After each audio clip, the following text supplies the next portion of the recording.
All right, 6:02, we'll get things started here. So, good evening, everyone, and thank you for joining us for our Preparing for Social Security webinar. My name is Christopher Murray. I'm the Vice President of Marketing here at Island Federal Credit Union. In a minute, I'll introduce my colleagues who will lead tonight's session, but wanted to give some quick background information about Island Federal for those who might not be members yet. Island Federal Credit Union was founded right here on Long Island in 1957 and has been providing banking services for individuals and businesses ever since. We are a nonprofit, community-focused credit union, meaning we don't have stockholders, and we report directly to the 50,000 individuals who are proud members of the credit union. Best news is anyone who lives, works, worships, or studies on Long Island or in Brooklyn can utilize Island Federal as their banking partner to save on loans and utilize all of our banking features without all the fees that banks typically charge. So to learn more about us here at Island Federal, please visit our website at islandfcu.com. Now, I'd like to introduce my colleagues here from Island Financial Services. This division of Island Federal helps our members plan for retirement and handle all of their financial planning. At the end of our presentation, we'll open up the floor to Q&A utilizing the question and answer function at the bottom or side of your screen right there on Zoom. As a reminder, please do not share any personal or confidential information. Our team members here will provide their contact information at the end of our presentation so you can schedule a one-on-one to go over any specific or personal questions you may have.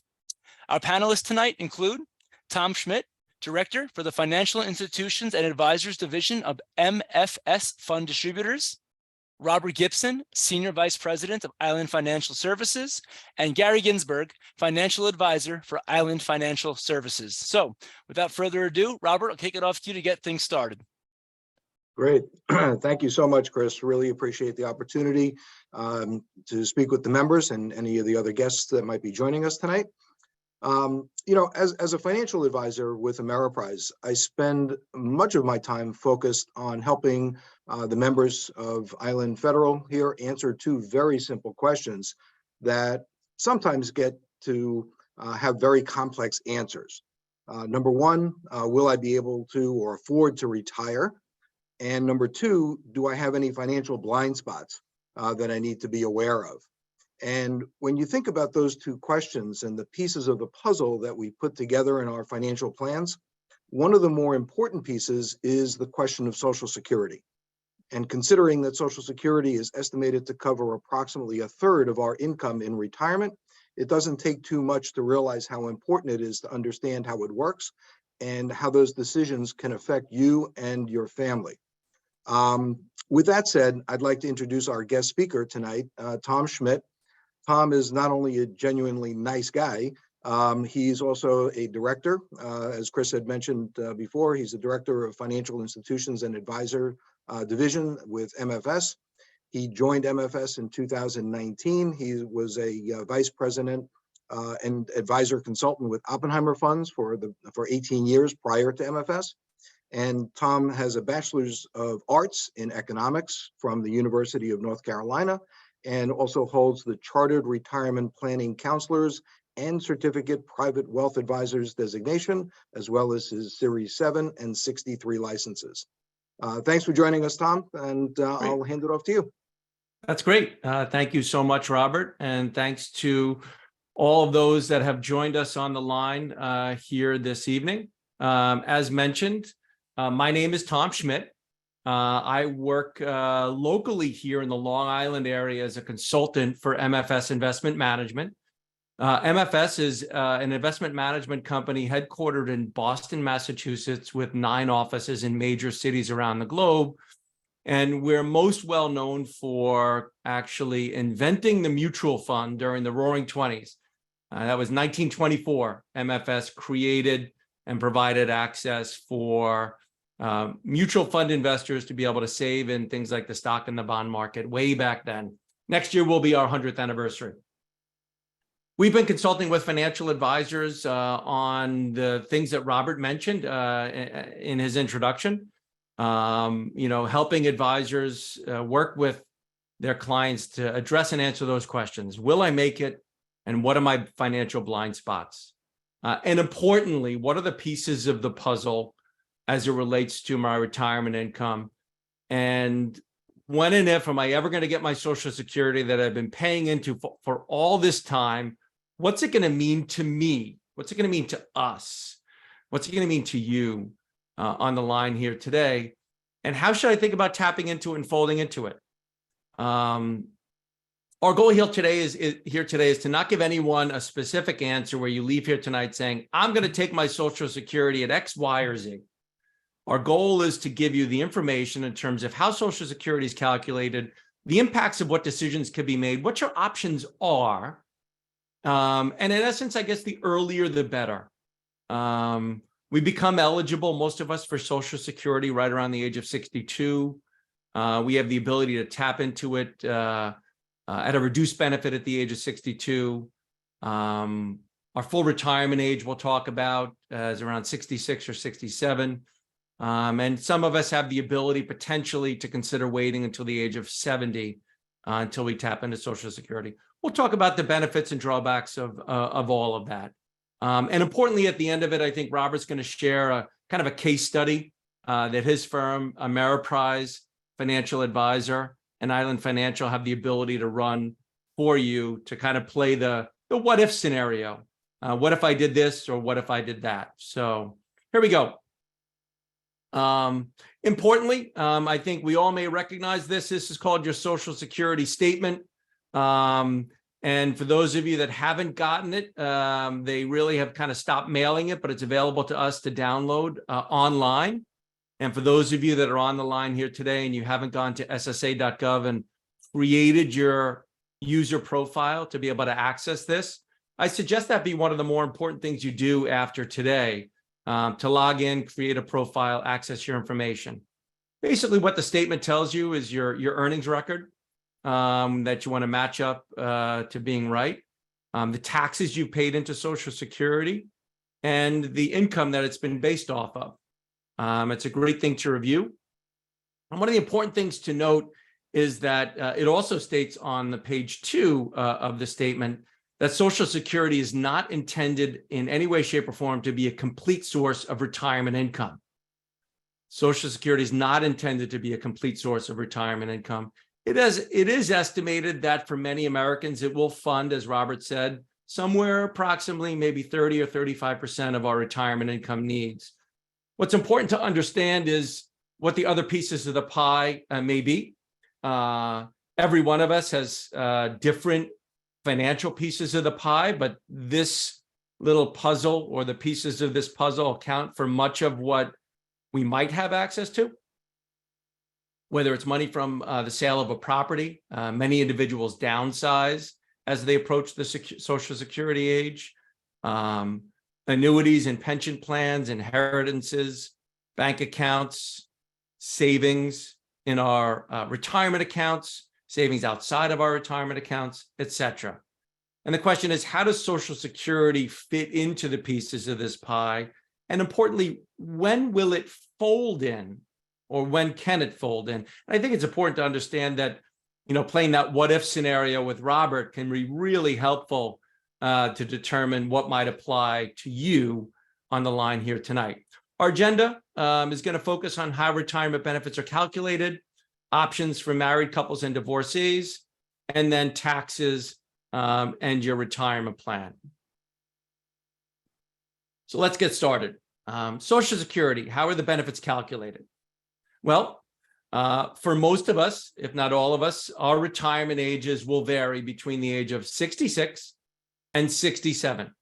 And as you can see on this slide, it ratchets between those that were born between 1943 and 54 that have a full retirement age, which we'll refer to as FRA of 66, to those that are born in 55, 56, 57, it adds a few months on. And then those individuals born after 1960, full retirement age is 67. We'll be able to refer to both here in this session today. But if you'd like to eyeball this page and identify specifically what your full retirement age will be, that'll be helpful in your follow-up conversations that you have with Robert and Gary on the line here today. So let's look at it. Social Security retirement benefits, in order to qualify for them, just a reminder, you need 40 quarters of income paying into Social Security to qualify. What Social Security then does is they take your average of your 35 highest years of earnings, which you'll see when you log in or you look at your Social Security statement. You'll see what those 35 years are evolving to. And they'll take those 35 years of your highest earning years and they'll calculate your Social Security benefit so that it's maximized for you. If we look at the eligibility for those that have full retirement age of 66 or 67 and or somewhere in between, what I'd like to point out is at that full retirement age, which we just identified a couple of slides ago, you're eligible to receive 100% of your benefit that you've paid into Social Security in the form of the retirement income. If you tap into Social Security early, you receive a permanent reduced benefit. And that reduced benefit ranges between 25 and 30% permanently, starting at the age of 62 when you become eligible. This helps us all understand why Social Security wants you to file early and file at 62, because they're giving us all a significant permanent reduced benefit. That reduction ratchets up the longer you wait, from 62 through 66. And then again, at 67, your full retirement age, or if it's 66, you get 100% of the benefit. Importantly, Social Security does reward us for waiting. If in this circumstance, your consultation with your financial professional and Social Security leads you to believe that it's best for you to wait till the later years of 68, 69, or 70, your Social Security income compounds at an increased rate of 8% per year. That 8% per year does not include the cost of living adjustment. So for example, last year, the cost of living adjustment was about 8.5%. That 8.5% of a cost of living adjustment goes to everyone that's on Social Security. This additional 8% per year that you get for waiting is on top of that cost of living adjustment. Let's page forward here. We very often get the question from individuals that say, I want to tap into Social Security right away at 62, but I still want to work. Very often the answer to the question of can or should I work during while I'm taking Social Security is yes, you can work. Should you work? Very often the answer is probably not or no. And that's because of this slide right here. When you're working prior to that full retirement age, the FRA, let's take in this case, 67, which is my FRA. If I decide to tap into Social Security at a reduced benefit at 62, and I desire to continue working, my earnings limit is $1,770 a month. So in other words, if I make over $21,240 in a year, Social Security will withhold $1 of my benefit for every $2 in earnings above the limit. And that can be significant to the point where it really wouldn't make sense for me to work and tap into Social Security. That earnings limit does look only at wages. It doesn't look at things like unearned income from pensions, IRAs, and rental income, et cetera. So if you're the type of person that needs to tap into Social Security early at a reduced benefit at the age of 62, take money from a pension, IRAs, and you have a rental property, that income would not trigger the withholding. If in your full retirement age, in my case, 67, I decided to work in that year, my limit goes up, where in that year I can make $56,520. And if I go above that in earned income, $1 of my benefits are withheld for every $3 of earnings limit above that. And then when I turn my full retirement age, 67, I can return to work and earn with no restrictions in terms of withholding penalty. There might be taxation, which we'll talk about in some later slides, but no withholding from Social Security. If I'm married, Social Security would only look at my wages and would not consider the wages of my wife if she were to continue working. So let's say I'm 62, my wife is 62, she's working, I'm not. I choose to tap in at a permanent reduced benefit because I need it. Her income wouldn't trigger any withholding of my Social Security above the limit. Let's get into options for married couples and those that are divorced. I think this is really important to consider and understand because there's some nuances as it relates to things to consider as opposed to what the computer can tell you might be best. And I'll highlight those. So if we think about the spousal benefit, it's slightly different than the full retirement slide I went through just a few slides ago, where it showed you tapping in early at a reduced benefit, getting 100% at FRA, and then that 8% additional per year that you get for waiting to the age of 70. In a spousal circumstance, that waiting doesn't exist. A spouse does get a reduced benefit if he or she were to tap into Social Security early.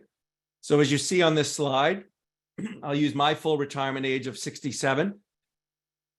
Excuse me. So if I use FRA of 67 and my wife were to tap in early at 62, first of all, I would have had to have been taking Social Security in order for her to be able to access it. She can't tap into the spousal benefit without me filing first. So let's say I file at age of 67 and she's 62. She decides to file. She would get a permanent reduced benefit of 32% of my benefit. If she waits until her full retirement age of 67, the spousal benefit is 50% of my Social Security income. It's available to her, assuming she didn't work, or even if she did work. If she did work, what Social Security will do is take a look at her benefits and see if her full benefit is greater than 50% of my Social Security income based on my earnings. And if that's the case, Social Security will pay her benefit. But if in the case that she files, she identifies that her benefit is not greater than 50% of my Social Security income, Social Security will pay her benefit because my wife did work. And then they'll top her off to make sure that she achieves the 50% of my benefit at her full retirement age. But like I said, if she files early, assuming that I've filed and I'm taking income, she gets a reduced benefit that starts at the age of 62 at 32.5%. Importantly, there is no benefit from a spousal benefit perspective for waiting after full retirement age. Unlike me as an individual, where if I waited till the age of 70, I get that benefit of the 8% increase per year, a spousal benefit doesn't receive that same consideration. So just briefly, spousal benefits work similar to my benefit prior to full retirement age. They don't add on the 8% after full retirement age. And the spousal benefit maxes out at 50% of my Social Security income at its greatest full retirement age. So let's go through an example. We'll use Jack and Diane. In this instance, Diane is the higher earner. Jack's retirement benefit, although Jack worked, is less than 50% of Diane's benefit. So we take 50% of Diane's income, and it's still better than what Jack would achieve if Jack were to file for his own Social Security. So for simple math purposes, Diane's annual Social Security retirement benefit, if she were to file at 62, is $7,000. At 67, it's $10,000. And at age 70, it's $12,400.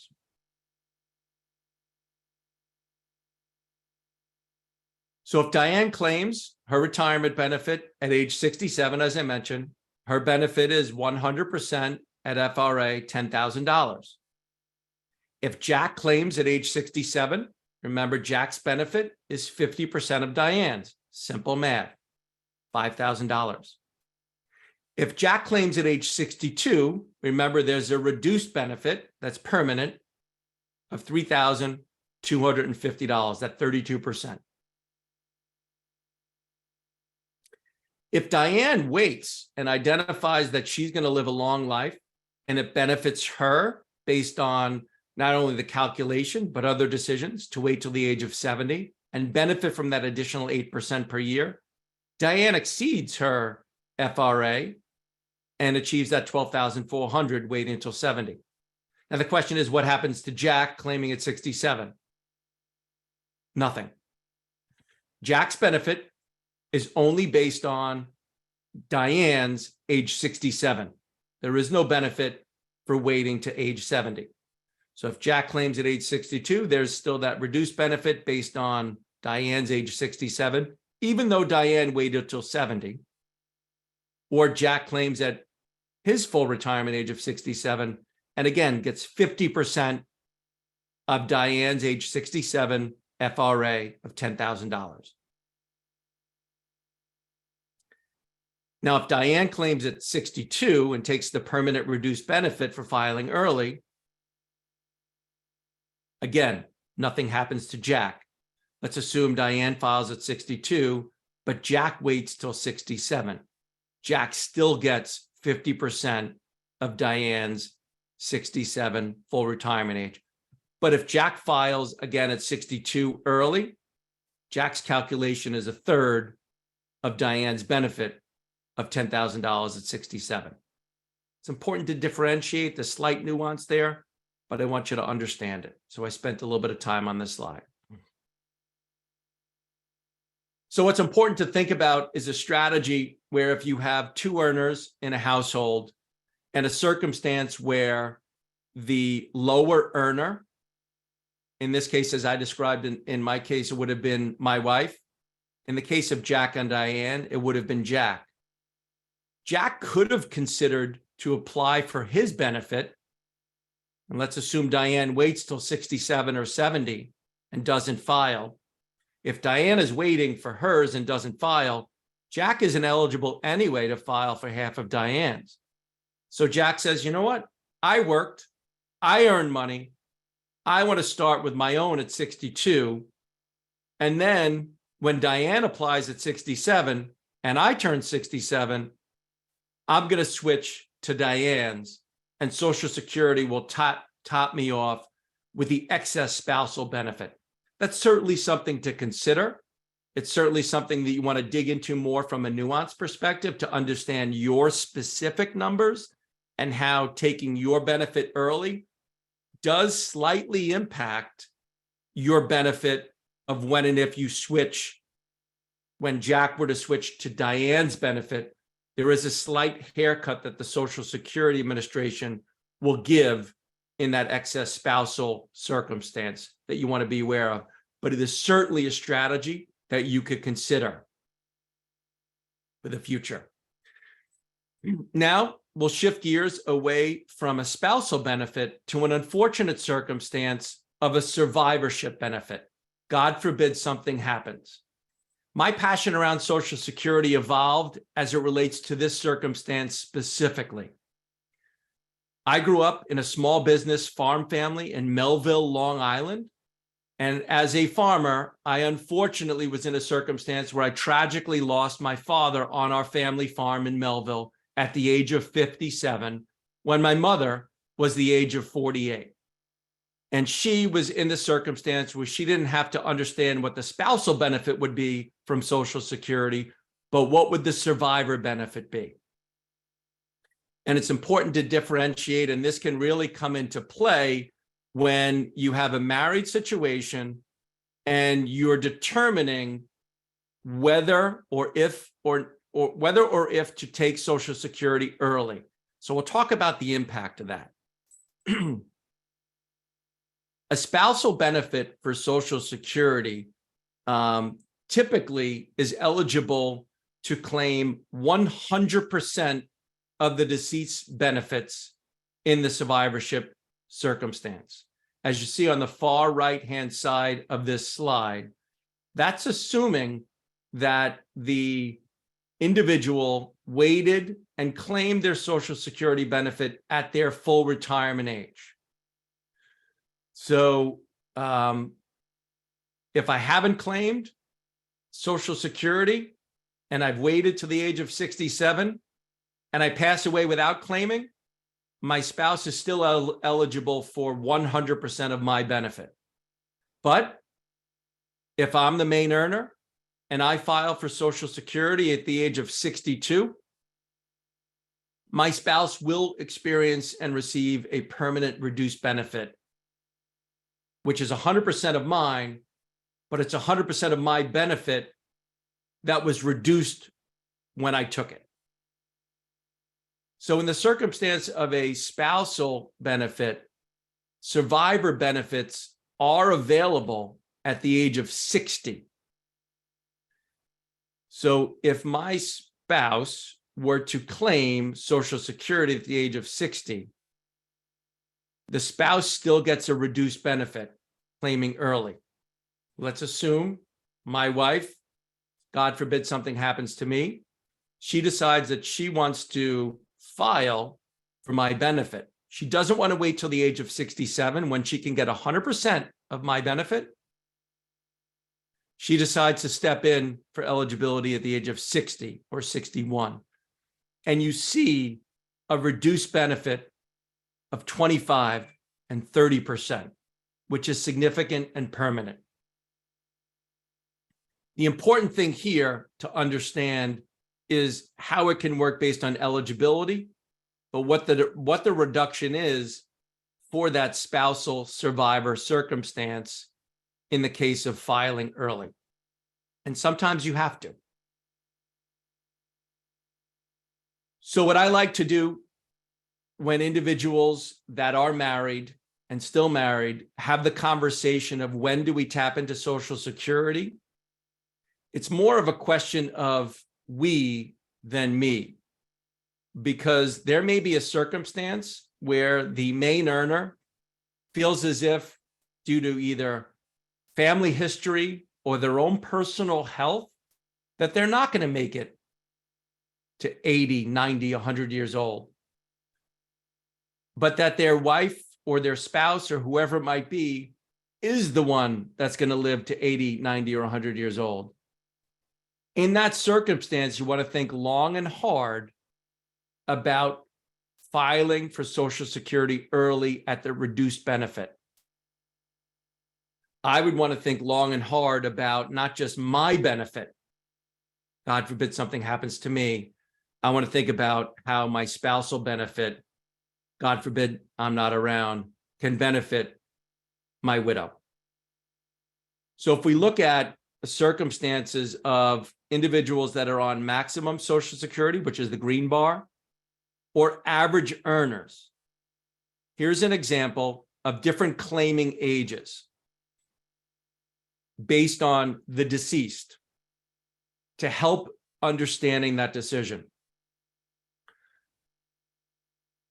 So if the deceased claims at age 62 and receives a permanent reduced benefit, the survivor widow will receive that permanent reduced benefit. For the average Social Security individual, that could mean approximately $23,000 a year of income, as opposed to waiting till full retirement age, where it could be $27,500 for the average Social Security earner. or if the deceased waited and claimed for that additional 8% per year that triggers after full retirement age up till 70, that $35,000. In the tri-state area, where people tend to be higher earners, many of us push the limits towards those green bars, the maximum earners of Social Security. And if you look at it, for me, if I claim early at age 62, my survivor's income at a maximum would be $31,500. If just waiting to full retirement age, you trigger the difference between $31,000 and $43,500 a year. That difference of approximately, $12,000 a year is $1,000 per month. That could be a decent amount of money to most people. And if waiting to the age of 70 is something that's in the cards, that $56,000 a year is much more significant to leave to my spouse, who I hope lives to 100, and cashes Social Security checks all the way to her 100th birthday. That's a significant thing to think about. So when you have the situation where you have a marriage and a spouse that exists, this is one of the more important things to have a conversation with your financial professional and the Social Security Administration in regards to. And very often, a computer can't answer this question. I went through this already, so I'm going to skip that. I'm going to talk now about divorce. Okay, so we talked about spousal benefits. We talked about survivorship benefits. Now we'll talk about divorce situation. If in the case where divorce exists, and it is common, the max spousal benefit is similar to a married situation of 50% of the higher earner. Importantly, in a divorce situation, your ex is required to be the age of 62, dead or disabled, to be able to file for his or her Social Security. Importantly, unlike a married situation, if a marriage still exists, in a divorce situation, the ex does not need to have filed for Social Security. So in other words, my wife and I are married. She can't tap into my Social Security until I decide to file. In a divorce situation, that doesn't exist. In terms of receiving benefits off of your ex-spouse, they will not reduce your ex's benefits in any way, shape, or form. As a matter of fact, your ex could have been married to multiple spouses, and all of them are eligible for 50% of his or her benefit, the main earner, which is important.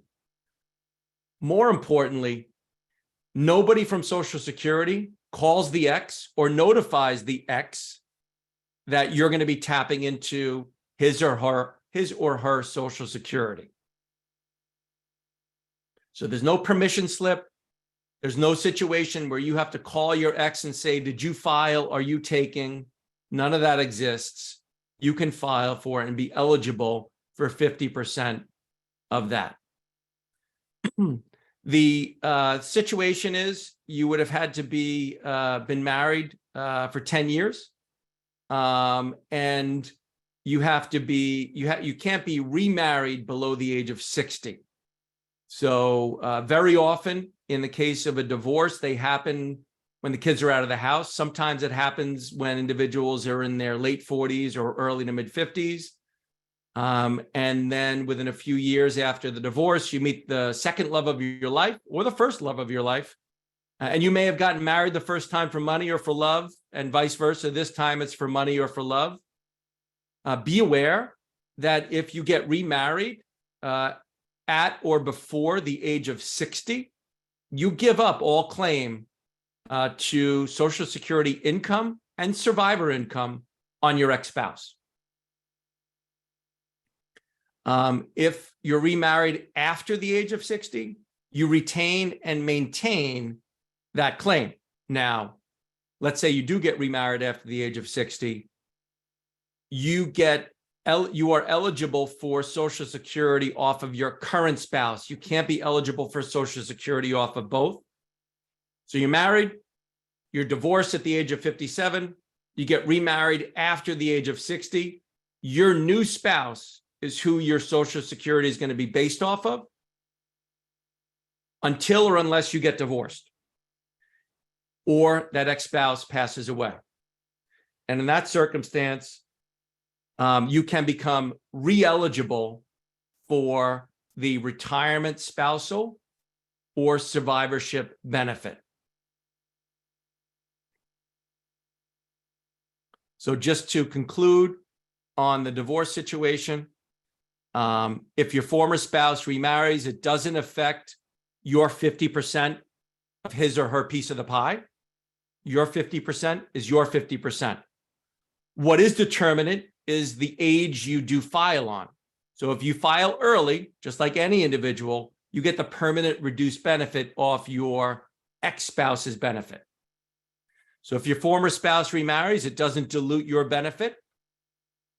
If you remarry before the age of 60, you forfeit your spousal benefit off your ex, and you forfeit the survivor benefit off your ex permanently. If you remarry after the age of 60, you forfeit the spousal benefit off the ex, but you keep the survivor benefit. While you're married to that other individual, your spousal benefit is based on the current person that you're married to. If your second marriage ends in divorce, annulment, or death, you may become re-entitled, you may likely become re-entitled to all the benefits off your first marriage, regardless of your age when you remarry. Last thing we'll talk about is taxes and your retirement plan and Social Security. It's important to understand this so that you might be able to get out ahead of it. Unlike a few slides ago when I talked about Social Security withholding, which was based on earnings before full retirement age and up to full retirement age, if we're working and receiving Social Security, which is quite common, our Social Security can be taxed and will be taxed if our income ranges between these numbers, which I'll just describe. If I'm an individual and I'm making less than $25,000, my Social Security benefits are not taxable. If I'm married and I'm making less than $32,000, Social Security benefits are not taxable.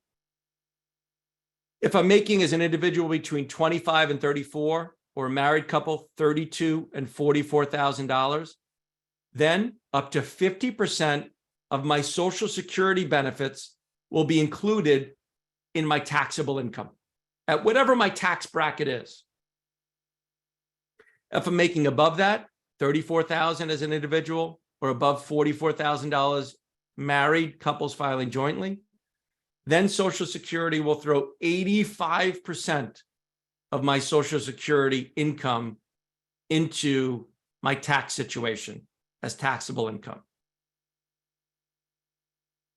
The way that's calculated is it includes your wages, your AGI, plus any tax-exempt income from municipal bonds or municipal bond funds, then takes half of your Social Security to get to your combined income, which triggers your tax bracket, your income tax bracket, and that income becomes taxable in that bracket. The things that are excluded from that calculation are income that you derive from Roth IRAs or Roth 401ks and 403bs, any QCDs that may be applicable, the non-taxable portion of any pensions and annuities you may have, life insurance proceeds, and any inheritance or gifts that you receive. Let's focus in on that Roth IRA sleeve there just for a moment, because it's really important to understand what is becoming more and more a piece of the pie. And that's our own personal savings that we have at work in the form of a 403b account where we put money out of our own salary into a 403b or a 401k or an IRA. Those monies typically are what we call traditional pre-tax, where we've put it away. We haven't paid tax on the money. The money's grown tax deferred, and we will take that money out and pay taxes on it. When that occurs, the income from that source is considered part of the taxable income for your combined income to calculate your Social Security tax consequences. But if I were to convert that money to a Roth IRA or a Roth 401k and pay the taxes now, any income we derive from that in the future is not considered part of my AGI for the calculation that I just went through. What that would mean is a conversation with a financial advisor to identify the impact and consequences of, does it make sense to pay the taxes now versus waiting till later? Does it benefit me for to reduce my Social Security, the taxation on my Social Security, and the impact on my Medicare premiums, which we didn't even talk about here today, but that's an impact as well for consideration. So these are things that the further out ahead of it you can get, the more you're able to control Social Security and the consequences associated with any taxes. So to sum it up, as I mentioned at the outset today, there is no one-size-fits-all answer. I hope that no one gets a feeling of an answer today, because that was not the intent of our session. Our session was to give you the information that then you would use to evaluate and have a deeper conversation with your financial advisor and the Social Security Administration based on your circumstance. Things to consider: how long will you work? What's your withdrawal rate from the pieces of the pie of the puzzle that I showed you? And how will Social Security fold into that equation? And then importantly, what's your life expectancy or your combined life expectancy? If you're a single individual, your decisions are going to be different than a circumstance where you may have been or you're married. And those are different conversations that you'll have with your financial professional. So with that being said, I'll say thank you so much for the opportunity to be on the line here today with Island Federal Credit Union and Island Financial to help the individuals that participated and took the time today to learn about their Social Security options. I hope you've benefited from the information that we've shared. I'll hand it back to you, Robert, and see if there are any questions that may have arisen, or I believe you were going to share a little bit of information. So I'm going to stop sharing my screen if in the case you'd like to share some case studies yourself. Thank you very much. Great. Thank you very much, Tom. Yeah, I would like to share. Hey, Robert, while you pull that up, Tom, if you don't mind, we did have one question come in while you were presenting. Someone asks, when should you see that COLA adjustment increase your Social Security? Is it the 1st of January of the new year or the month of your birth? So the cost of living adjustment is an annual, it's a calendar year basis. So the COLA was announced last, what was it, October, November? It was 8.6 or 8.7%. That would have hit everyone's January payments. Perfect. Thank you. Great. All right. Thank you, Chris. Yeah, I would like to share, just expand on something that Tom had said earlier about the break-even point. So if you decide to start taking your Social Security, let's say, for example, as soon as possible at age 62 versus age 70, for example, we have a pretty robust software program here. I just ran this as a sample, but at the bottom here, you can see break-even point analysis. We have a fairly robust program here that if you send us your information, we can run this program for you, and you can see exactly what the break-even point it would be for you individually. The program also has the ability to provide some detailed information as to exactly what your Social Security benefits would be individually or jointly. So like Tom said, there's no one size fits all, but we do have this capability here. I would also like to share, bear with me one second. So if you'd like to reach out to Gary or to myself, if you go to the website, islandfederal.org, which is islandfcu.org. You don't have to be a member to do this. You can just log on to the website. And if you go to the member tab and then go to Island Financial Services, click on that, you'll get to the Island Financial page. And if you scroll down, there's Gary and there's me. You click on the website here. You accept all the cookies. And if you click on my email address, Gary's email address will be on his. You can either email me your contact information and I can reach out to you, or if you would like to set up a one-on-one, you can request the consultation here. So just wanted to offer that up. And I'm just going to go back to this here for a second. So in addition to the break-even analysis on the Social Security, we also have a brochure. Again, if you'd like to for us to either email this or mail this out to you, we do have this brochure, which goes into a little bit more detail on some additional facts on Social Security benefits. And then also just a general page here, which is what keeps you up at night. If you have any additional questions that pertain to retirement, education planning, some life events that you might be experiencing, elder care, estate planning, or just some basics, financial basics, please reach out to us and we'll be happy to send this off to you, and we'll get the information out to you as quickly as possible. Chris, I think we have one more question here. We did have one come in, Tom. I guess Tom or Robert, whoever feels they can answer. Just to confirm, a divorce occurs. The ex-husband had significant earned income, but the ex-wife did not.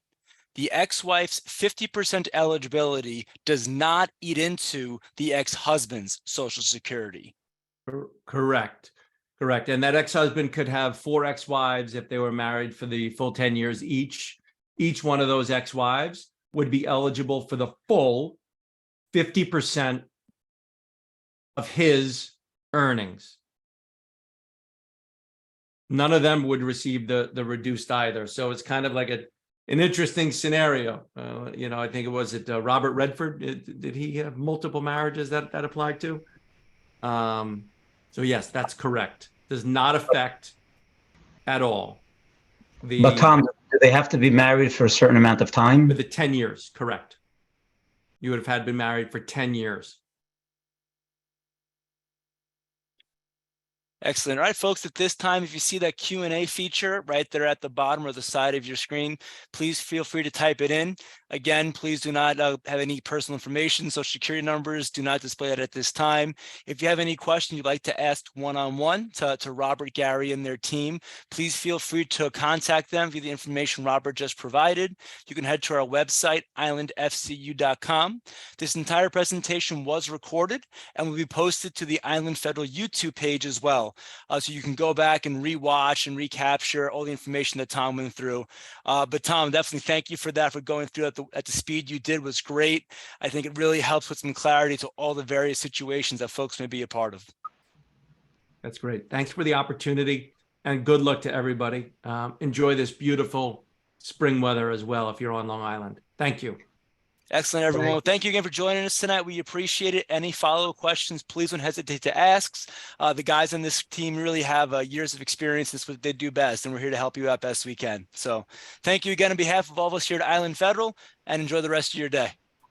Thank you, everyone. Thanks, everybody, for joining. Good night.